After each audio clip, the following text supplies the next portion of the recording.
Hello, all of you, and welcome to another installment. Nearly didn't say installment, right? Of We Need to Talk About Ghosts. Now, I know what you're all thinking. This is a handheld. Oh my God, what's going on? Well, I've had the day from hell, if you must know. So, what I tend to do on a Sunday is I record dark bites, okay, for the Dark Paranormal. Then I record my new show, True Crime Tuesday, which takes a good few hours because there's a lot of research into it. And arguably, there's a little bit of libel you could be done for. So you've got to make sure you're saying right things, blah, blah, blah. Now, I already have recorded on this device here a ramble for our patrons for last week and yesterday's Patreon podcast, right? So, if you're hearing this at all right now, it means one thing. Well, it could mean several things, but it means one thing. Kevin has either been able to download a driver to accept the SD card from the handheld, or two, I don't know. In fact, that's the only thing I can imagine. Or I've went to Asda and bought a contraption that slips in the computer. So basically, yesterday, Sunday, I record Dark Bites, I record the mini-sode that goes out for that, and I record True Crime Tuesday. And that's my Sunday, generally done. And then I normally go downstairs and I upload via the handheld, the Ramble and the Paranormal Podcast for our Patreons. And it's not recognising the device. And I was like, well, I don't have time to do it again. So I go upstairs and think, well, I'll at least do a ramble on the recording studio software that I've got. So I go upstairs and I go to set it all up and it comes up with critical space error, right? And I'm like, what the fuck?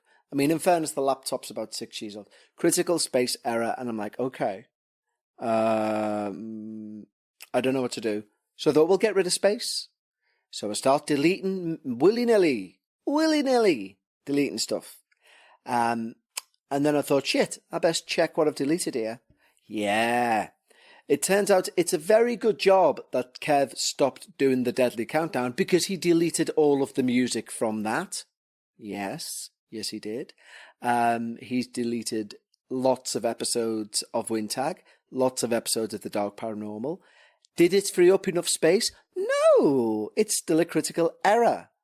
So, right now, I'm recording this at 7 o'clock a.m. Monday, and I'm deeply hoping that once I've finished recording it, because I got up early because I was in a panic, I can get in the car and go to Asda, and they're going to have some sort of, I don't know what I'm looking for, some sort of SD device that will work on one of the two laptops that I've got here. I've got 3 laptops actually, but one doesn't accept SD cards, so therefore I've got to look for this attachment. Anyway, so if you're hearing this, success has been achieved, but I've then got a bigger worry about the remainder of the week with this critical storage error. It can be fixed quite easily because I'm recording everything in my dad's, and I could just go into town to the office that I'm still fucking paying for and get my external hard drive from there, which would basically double up the storage. So I'm going to have to do that, and then everything's solved. But, oh my God, what a day yesterday was. This morning's not too bad. You know what? Normally when I wake up, I feel like really knackered until I've had a shower. And I haven't showered yet because I've been in that much of a panic. Because the thing is, I want to record the episode, but I also want to get it out. So there's no point in me going la la la la la and calm, and then go to do my normal things, and I can't get it up because matron, as the bishop said to the vicar, but I can't get it up, and then everything's fucked. Pardon the French. So, as you can tell, we've hit emergency services. Everything's gone to pot since I've moved into this house temporarily, and I'm craving normality. John Craven's news round, normality. Ugh, it'll arrive. It's only a trough. You'll get out of it. Anyway, what I thought we'd do in the meantime and in between time is, because this is not going to be a normal episode, mother fricker, no way indeedy do. It's impossible for it to be so, in fact. I mean, I could try my darndest, but, you know, I've got no intro music currently to play with, or anything like that. So hopefully you get this with intro music and everything tomorrow, because I've managed to get the files uploaded, blah, blah, blah, blah, blah, and all that carry on. But in the meantime, what I thought we'd do is we take a look, well, basically we'll rip off a website and read their terrifying ghost stories, and we'll discuss them. Because, you know, it is a paranormal show at the end of the day. And at the end of the day, this is an emergency. And the people coming to the rescue are none other than Reader's Digest. I always thought Reader's Digest had a religious undertone. Does it not? I always thought it was like a very, very Christian thing, Reader's Digest. I don't know where I've picked that up from. Anyway, enough of me and my rambles, because this has got the potential to turn into a ramble, and it certainly can't. It's the main show. Hello. I mean, it's emergency services on the main show, but hello. It starts this article with a very interesting thing that it posits. It says, the best ghost stories feel so real, so believable, and so utterly chilling, they virtually guarantee you at least one night, if not more, spent tossing and turning, listening for creaking floors and the sound of ghostly moaning. Of course, that is the paradox inherent in scary stories. And this is what I liked. The better they are, the worse you'll sleep at night. And I thought, that's true and amazing. And I'm going to somehow plagiarise it. He says plagiarising the entire article. I will give them credit. And I suppose under fair use, but kind of discussing it. So, in the spirit of the season, what season? June, July even. Well, it was updated June the 26th, but I think it is under the Halloween section.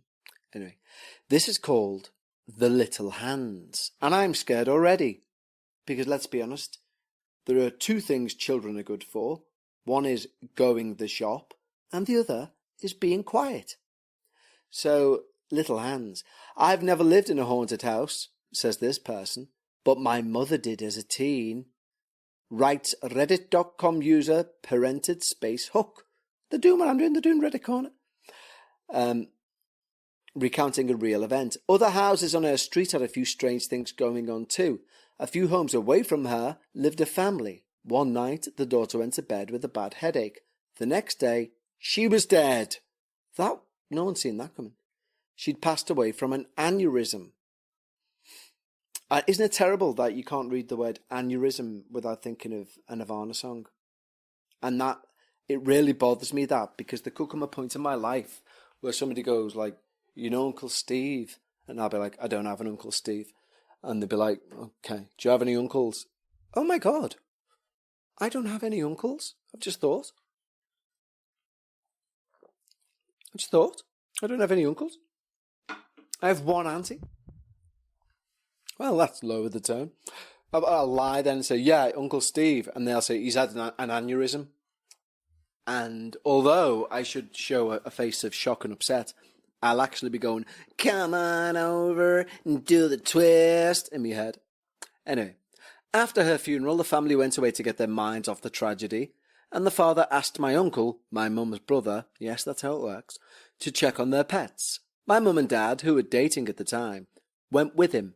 My mother had heard there was a grand piano, and she wanted to play it. My dad was studying to be a vet. As in, a vet. You know. Just in case. Moving swiftly on. After entering the house, my uncle and father headed to the basement to see the animals, and my mother went to the piano on the ground floor. She was playing it when she felt something brush her ankles. She thought a cat must have left the basement and walked past her. She kept playing again, and she felt it again. She looked under the piano and saw nothing. When she started again, she felt hands clasp her legs tightly. She dashed to the basement door, called my uncle and father, and waited for them. Back outside, my uncle could tell my mum was rattled and asked what was wrong. She told him what happened, and he turned white. He told her the daughter who had died used to play a game with her father. When he played the piano, she'd crawl underneath, grab his ankles, and push his feet up and down on the pedals. It says, if scary stories are what thrill you, you'll like these horror movies, and it's a blue link, so we're not going to press it. Then we have The Phantom Patient. Always good hospital stories. The ambulance company what do you mean? Is that an American thing, an ambulance company?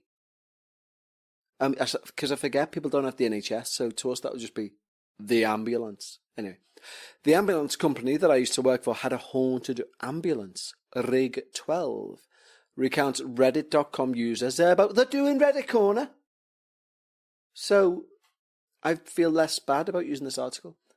A lot of EMTs had stories about it, but I never put much stock in paranormal stuff. That is until I had my own experience with Rig 12. My partner and I were working in a rural community at 3 a.m, and it was pitch dark and completely quiet. We were both dozing. I was in the driver's seat and she was in the passenger seat.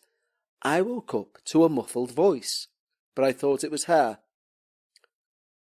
Talking. Oh, obviously. I told her I was trying to sleep and closed my eyes. How rude. I distinctly heard a male voice say, "Oh my God, am I dying?" I imagine they're American. Followed by a few seconds of heavy breathing.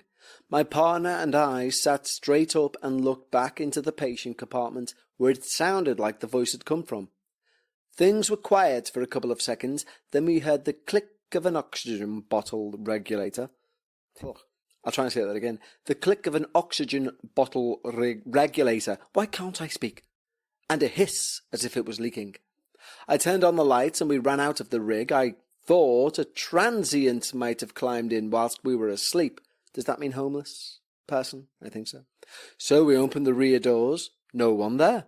I checked the oxygen bottles. Neither was opened. We didn't sleep much after that. Well, you're meant to be working, so we should hope not. I laugh at these... I don't laugh. I don't laugh at an ambulance, a paramedic saving lives. I don't laugh. But I mean, you know, jobs where they're like... so we normally have a kip around 3 and we're paid. It's like, fucking hell, give me that job. Give me that job, give me that job, give me that. The impish ghost. Well, he sounds like a handful. Or they. Them. My neighbour Diane and I had a playful poltergeist for years, and we called it Billy. I told you it was a he. Then again, can you have Bill like Billietta? I don't know. So begins Reddit.com. Told ya, Abby's_alibi in their real life ghost story. I'd come home and find something put in a weird place. Milk in a cupboard, toilet paper in the fridge, laundry detergent in the bathtub. Diane once called to ask if Billy had been round, because she couldn't find a gallon of milk. I imagine we're back in the States. A gallon of milk. I mean, I've no idea how big a gallon is, but it sounds large. A gallon. A gallon. How big's a gallon? And I'm sorry, I'm going to have to pause this. I'm going to have to find out. A gallon of milk is 6.6 pints of milk. 6.6 pints of milk. I hope this person lives in a shoe and has so many children to give breakfast to, she doesn't know what to do, because that's a lot of milk. I mean, we used to get 4 delivered on a Sunday, 4 pints, on a Saturday, sorry. And that was meant to be 2 per day. And that was for a family of 5 who drank a lot of tea. Do you know what I mean? I mean, how milky is your coffee? How milky? A gallon of milk? And also, like, I don't get more than... All right, I live on my own currently, but I don't get more than 2 pints of milk because it goes off. You know, if I bought 4 pints of milk, which is huge and wouldn't fit in the fridge, but if it did, it'd go off before I had a chance to use it. I mean, what do you... Anyway. But isn't it weird? In pints, it's literally 6.66. 1. Imperial pints. Spooky! Here's Kev, hoping he hasn't come off the Reader's Digest page to find out about milk. Anyway. She couldn't find a gallon of milk. We finally found it outside on her back steps. And sugar, darn sugar, every morning my sugar bowl was empty. That's weird. When I'd had enough, I would point to Diane's home and yell, "Go see Diane!" Within 5 minutes, I'd get a call from her. "Thanks a lot." I love this poltergeist. She'd say, he'd gone and pulled shenanigans at her place. This occurred for the entire 2 years we lived there. No one believed us, not even our husbands. My mother thought someone was stealing from us. Who goes through the rigmarole of picking a lock, getting in, and just scooping a bowl of sugar? Honest to God. When we were sleeping or out of the house. My sister believed something was going on but didn't know what, and I still can't explain any of it. That's good. I like that. The eerie attic. Oh, well, attics are eerie at the best of times, I think. Unless they're converted. It's amazing what a converted attic can do to the terrifying nature of an attic. And if you don't believe me, well, I don't know what to say there. But basically, our attic always terrified the living shit out of me. And then my dad got it converted, and then it was my bedroom, and I was like, this is like penthouse. This is like penthouse for Northerner. I got my own bed. I got skylight. The only issue is with an attic converted, when it's 90 degrees outside, it's 120 degrees in the attic. And when it's -10 outside, it's -50 in the attic. And I know I can hear people now saying, well, you haven't got it properly insulated, and you're probably fucking right. But what I do have is a fan and radiators. So, no. Before Reddit.com users Diggs Doors got down to recounting their scariest of ghost stories about living in a place that was obviously teeming with honest-to-goodness members of the spiritual world, they began pointing out the irony of ghost stories that begin with the phrase, "I don't believe in ghosts, but..." After all, no matter how a ghost story begins, it always hinges on the notion that, come on, of course we believe in ghosts. I don't know whether I agree with that statement. I tell you what I do agree with. I've spoke to Emma about it, God, years ago. In fact, I think it was on, me, Emma and Dan done a virtual thing for Patreon, like a Zoom meeting, and we were laughing at like how people try to add validity to their ghost story by telling you someone's size. Like, I'm 6'6" and 800 pounds and nothing scares me. Here's my ghost story. Like, you meant to go, well, fucking hell, if he's not scared and it scared him, it's going to put the living willies up me. Yes, we both found that rather comical. But then, unfortunately, a lot of the stories that you're getting into as you're reading them, that crops up, you know, and you've just got, you know, people tell the story how they tell the story. It's not a knock. It's an interesting validator that people feel the need to put into a story. And I get it. Do you know what I mean? I do get it. I'm trying to think of you'd say if you're talking about a fight, wouldn't you? You know, if you saw two fellas fighting, you wouldn't just say, there was a fight between two men in the pub, it was scary. You'd be like, and one was built like a brick privy, and the other one, honest to God, like, if you blew, you'd blow him over. And he knocked out the brick privy. There's people who are not understanding what a privy is. A privy is a medieval toilet. But anyway. So this is the person that just said, I don't like how stories start with, I don't believe in ghosts. But a few years ago, I moved into a one-bedroom apartment in Melbourne, Australia. They went on to recall. It was my first time living on my own. The apartment block had been built in the 1930s. I'd been there a few months when I came home from work one day and went into the bathroom. I saw something strange. A wooden board, which had covered a hole in the ceiling that led to a small attic space, lay fractured in two pieces on the ground. I examined the pieces. The board was an inch thick, and it would have taken Bruce Lee to break it. No one else. Bruce Lee. I thought the landlord had sent someone to work on the attic. I was frozen stiff with fear. Someone's up in my attic, I thought. I emailed pictures to the landlord, saying, has anyone been there? With an undertone of annoyance. Oh, okay. Has anyone been there? Since she hadn't warned me. Her reply read, Please call me as soon as you're able. I called, and she explained that her 2 last tenants had had the same thing happen, shouldn't it be? She promised to replace the board, and she did. A month later, I wake up one night at 4 a.m, my body's covered in goosebumps. It felt like someone was rubbing his or her hands on me. Everything was silent, but then I heard a dragging sound coming from above my bed. It was as if someone was pulling a sack of potatoes. That's fucking specific, isn't it? You sure it wasn't carrots? No. I know the sound of sacks, and I know the sound of the vegetable within the sack, and this was indeed a sack of potatoes. Anyway, someone's pulling a sack of spuds. I froze, convinced someone was up there. There is no way an animal can make that sound. You telling me a chimp couldn't drag a bag of spuds? I think they could. After 5 minutes, I worked up the courage to turn on the light. I armed myself with a chicken. I've read that wrong. I worked up the courage to turn on the light. I armed myself with a cricket bat and walked to the bathroom. Why, when it's upstairs? That's when I saw that the new board covering the hole was broken in 2. A feat only possible. Anyway, I wanted him to say Bruce Lee. Anyway, I felt sick. The dragging sound stopped, but I heard something else. Whispering. The sound was clear, and it was coming from the attic, and it sounded like children's voices. I could hear one sentence repeated over and over. It's your turn. It's your turn. Well, I switched on every light in the apartment to make things feel normal. It was 5 a.m. and dark outside. I watched TV to try and unwind, then a fuse blew.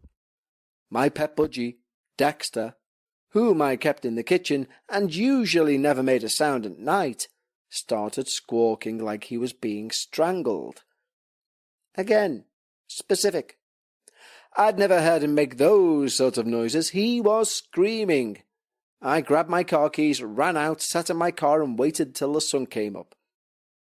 Allow me to finish that sentence for you. And left my beloved pet there to be strangled. What the fuck? Take the budgie. He's in a cage. When I saw people walking their dogs, this comforted me enough to go back in. The front door was open, but I figured I might have forgotten to close it when I ran out. I went to the kitchen to check on Dexter, but he wasn't in his cage. Is it because someone's a bad owner? I felt sick again. All my windows were closed, so I looked everywhere inside. When I walked to the bathroom, I heard splashing. Dexter was half drowned in the toilet. I took him out, washed him, dried him. I was confused.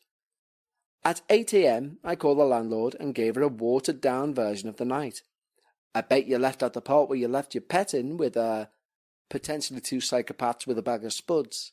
Anyway. Oh, wow, you heard the whispering too, she said. I stayed in that apartment for another 18 months. Really put you off, did it, yeah? I heard the whispering on a few more occasions, and twice the board covering the hole in the ceiling moved. Although I live elsewhere now, the landlord recently called. Why would she do that?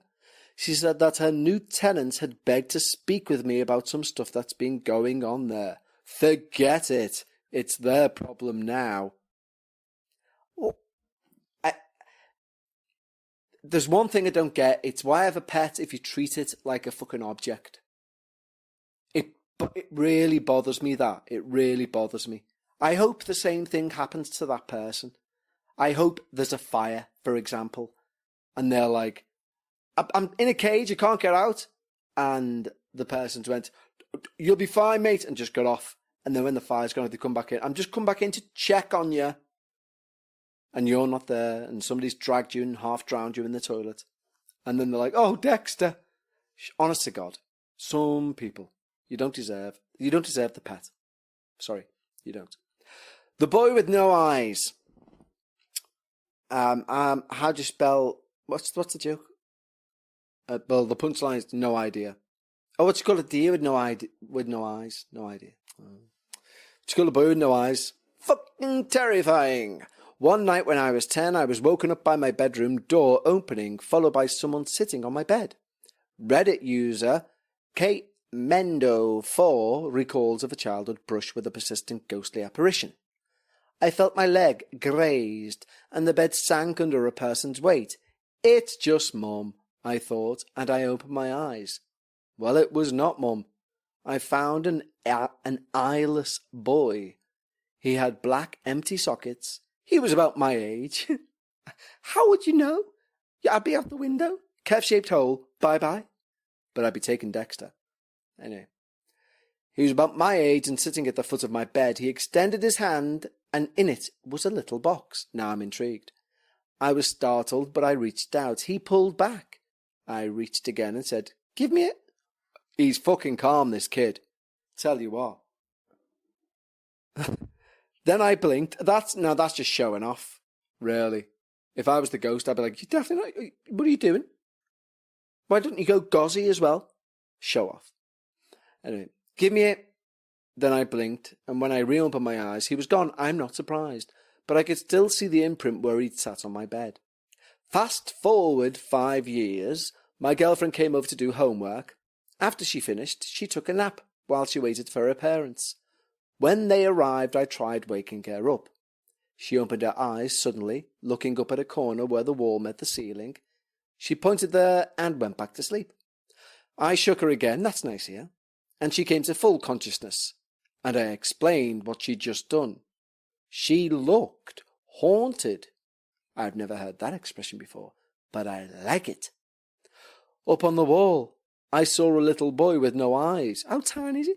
He was there in a Spider-Man pose, staring. Now that's fucking scary, like, staring at me.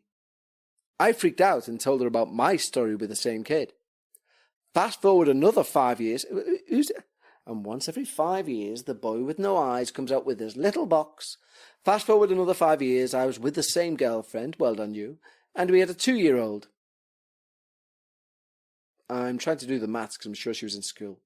Anyway, I shan't do the maths. We were living in my parents' house in my old room, and my daughter started waking up at the same time every night, and she'd talk, and after a while I noticed she had almost the same conversation every night. I playfully asked her whom she was talking to. No, you didn't. You're not from the 17th century. Anyway, she said, "It's a little boy." I think we know where this description's going to end up. "It's a little boy. He's nice. He's lost and looking for his mummy." Oh, no, it doesn't. My daughter's nightly conversations continued until we got our own place later that year. And that's the end. I thought she was going to say, "He's looking for his mummy, but he can't because he got no eyes." But it didn't happen. So, shit on, Kev, shit on. This is the Red Lady of Huntingdon College. Here's a story that dates back to 1910. How do you know it then? But almost any student at Huntingdon College in Montgomery, Alabama should recognize it. That's because the events that led up to it are said to have actually happened. I should hope so. Actually happened. As the story goes, in 1910 a young woman who was new to school was known for her love of the colour red. Sadly, she was also known for being strange. Oh. I'm known for being strange. I'm not sad about it. And a loner. Well, not a loner. And the first term got underway. The young woman grew increasingly isolated. Eventually, she took her life by slashing her wrists. Her body was discovered in a red gown drenched in blood. I've heard this story before. From then on, students and faculty have reported sightings of a young woman dressed in all red. She's appeared all round the college's campuses, or campus. The figure, dwelling in perpetual isolation, is often cited as a reminder of the importance of being kind to one's peers. Well, I get that. You know, it would be a reminder to be nice to people if you're seeing the ghost of someone who's committed harry-carry. Do you know what I mean? I get that. But at the same time, if I seen the ghost or saw the ghost of this here lady and she's covered in blood and her dress is covered in blood, I honestly don't think I'd be like, that reminds me I must be nicer to my fellow man. I think. Kev-size hole, out the window. Nearest priest. Hello. Father, could you please do me a quick favour? There seems to be a deceased woman. Lady in red is terrifying me. My bum cheeks are so bloody sore from what they've just saw. I want her out the door. My neighbours are probably thinking Kevin is strange and a loner. And let's not buy him a red dress. Anyway, hopefully upon hope you're going to hear this. I feel like I'm on a ship. Mayday, mayday, but hopefully you're going to hear this. I'd be so angry if not. So wish me luck. I'm about to head off to Asda, and I'm about to try and find something that I can fix the entire situation with. And then and once I've done that, I've got to come back. I've then got to upload this and yesterday's Paranormal Patreon for Patreons. And I'll probably put last week's ramble into Wednesday of this week, just to give me a bit of breathing space. And then I've got to go back into town and get me hard drive to come back home. So all in all, it's going to be a bit of a shit Monday for Kev, but it doesn't matter as long as you hear this. That is the most important thing right now. So hopefully you're hearing my dulcet tones right now, not at 7, whatever time this is, probably 9? I don't know, we'll see, hopefully. Anyway, either way the cat jumps, as my nan would say. I hope you're all well, I love you all, and I will speak to you later. Potato. Tattington, Byington.